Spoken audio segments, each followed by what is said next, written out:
Hello guys, this is Richard Fitz TV and welcome back to my channel. But before I start the devotional guys, I would like to shout out the volunteers on our channel na napunta rito at na-join sa devotional. Shout out and God bless to Jerry Abo, Juliana Estopil, Jalaika Portugana, Heart Ponsalan, Connie Vlog, Jens TV, Michael Aburita, SSC TV of Korea, Vincendo, Kiat Las Marias, Johnny Abiden, Daryl P.S., Kirby Valyeser, Christian Ragasa, Clarice Hilado, Fiona Matadling, Shane Pindon, Claire Lamis, Diane Magsayo, Kimberly Rimando, Ria Vidad, Jonalyn Milgar, Ashley Torimucha, Robicel Solis, Mystified, Eliza Miharis, Mark Anthony Pamisa, Francis Canoy, James Tarial, John Lennon Salana, Albert Avillanosa, Nathaniel Abelia, Ben Lawrence Chonko, and Gretchen Marie.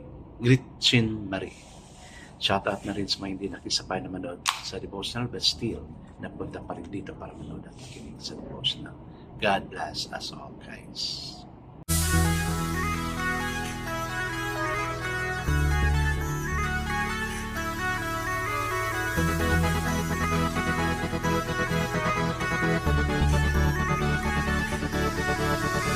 Rich TV, when you heard it, number one is on the top. Good advice is will never stop. Rich TV, when you heard it, number one is on the top. Good advice is will never stop. So it's now Thursday and tomorrow again is Friday and of course wala na naman tayong klase sa Sabado. Di ba? Parang ang bilis talaga ng panahon.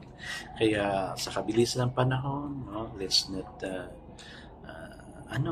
drift away from God, but instead let's hold on to God.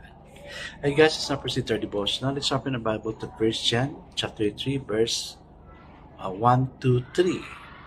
Still guys, I'm using the New World Translation of the Holy Scripture para maintindihan talaga natin the word of the Lord in 1 John chapter 3 verses 1 to 3 says, "See what sort of love the Father has given us, that we should be called children of God, and that is what we are.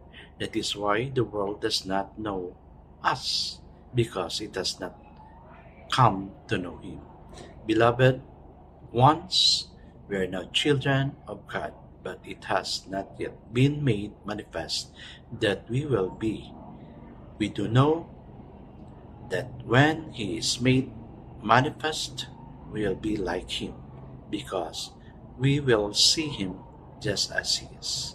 And everyone who has this hope in Him purifies himself just as that one is pure." Amen and amen. Hi guys, let's now pray. Father God, we thank You that You consider us Your children, O Lord God. Teach us to be like You, O Lord God. Lord, we have sinned a lot, O Lord God, and I pray to please forgive us from all those trespasses we have done unto You. The sin that displeases You, the sin that does not make You happy. Lord, forgive us. Forgive us. Teach us to be conscious, O Lord God, of asking forgiveness from You, O Lord. Particularly when we do things na hindi maganda. Lord, thank You for guiding us. In Jesus' name I pray. Amen and amen. The focus verse for this evening, guys, is found in 1 John 3, chapter 3, verse 20 says, "We shall be like Him." So the title of our devotion for this evening, guys, is "Under Pressure or a Source of Pressure." In what ways are we contributing to the unhealthy pressure in other people's lives? Bullying, teasing, ang dami nating mga ginagawa. Think about our judgment that create the anxiety and never measuring up to what we demand.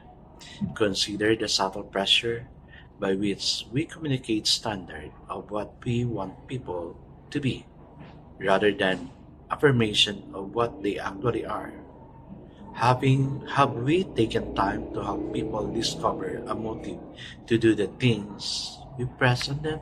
Ito guys, this is one thing na ginagawa ko.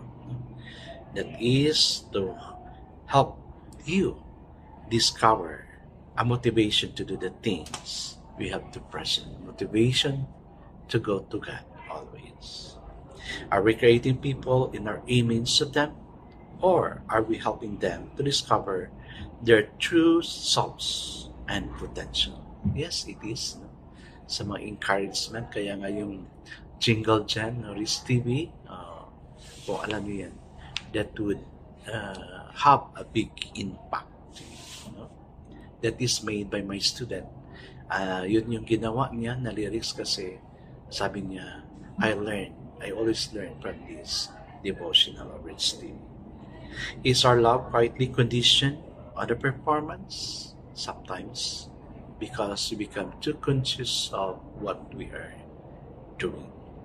Are they free to fail and begin again without incrimination?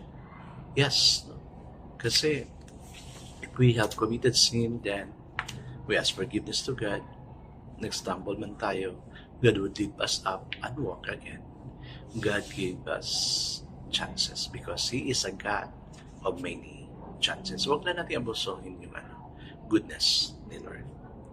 As the people in our lives come into focus in our mind's eye, we can see the times that our pressure has been transferred to them when we drive ourselves and drives are felt by others.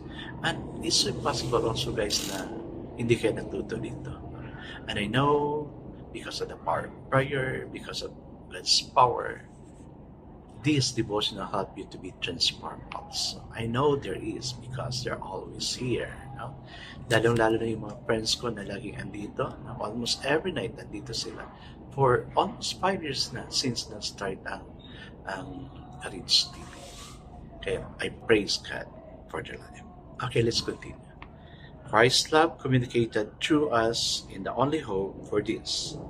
His love is unencumbered by adequacy standard, and it liberates a person to do his or her best with joy and creative motivation.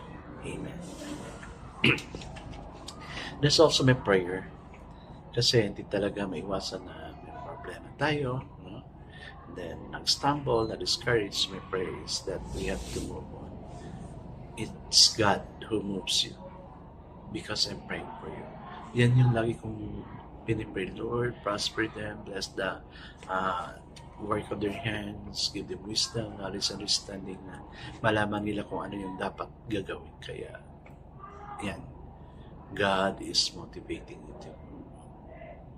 Hindi na kawang yung mga prayers ko sa inyo because I always pray for you. No? Before this devotional, I pray for you, and after the devotional, I'm praying for you again. Okay, guys, let's not pray. Yes, Lord, we're under pressure, or pressure become the pressure, the cause of pressure. Lord. Teach us to move on. Bless those who are here. Give them wisdom, knowledge, and understanding that will be inspired to do things for your greater glory. With Christ in us, we can inspire people to share best. Amen. Yes, with God in us, we can inspire people to move on. God bless us all, guys, because anyway, shall bless us 9 times better. This is again Riz TV. Kita-kita tayo ulit. Paalam!